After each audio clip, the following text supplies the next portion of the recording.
त्यानंतर कॅटेगरी आहे कॉमेडी, त्यामध्ये गौरव मोरे, महाराष्ट्राची हास्य जत्रा आर खतरनाक, आपल्या विनोदी शैलीमुळे घराघरात पोहोचलेला गौरव मोरे बिग बॉसच्या घरात आपल्याला नक्कीच बघायला मिळू शकतो, कारण हल्लीच त्याने महाराष्ट्राच्या हास्य जत्रेचा निरोप घेतला आणि अनेक प्रोजेक्ट्समधून त्याने थोडीशी माघार घेतली आहे, त्यामुळे शक्यता नाकारता येत नाही की बिग बॉसच्या घरात आपल्याला गौरव बघायला मिळू शकतो. त्यानंतर येत आहे नाव अंशुमन विचारे यांचं.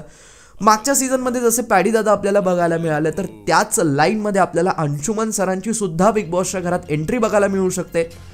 पॅडी दादाचा जसा स्वभाव होता तसा स्वभाव अंशुमन सरांचा सुद्धा आहे, म्हणजे स्टेजवरती कॉमेडी आणि रिअल लाईफमध्ये त्यांचं धीरगंभीर असणं हे फार सर्वश्रुत आहे. त्यामुळे बिग बॉसच्या घरात जर ते आले तर नेमकं विनोदी अभिनेता बघायला मिळेल की आपल्याला गंभीर ॲक्टर बघायला मिळेल, यात काय प्रश्नचिन्हच आहे. त्यानंतर रोहित राऊत हे जे नाव आहे, नुकतंच त्याने एक मोठा रियालिटी शो जिंकलेला सुद्धा आहे आणि महाराष्ट्राच्या घरात अगदी तो लहान असल्यापासूनच पोहोचलेला आहे, तर त्यामुळे शक्यता नाकारता येत नाही की रोहित या घरात येईल म्हणून. त्यासोबतच अजून एक गायक आहे, पण ते नाव विश्वासाचं नाही आहे म्हणून मी या लिस्टमध्ये ते नाव ॲड केलेलं नाही आहे.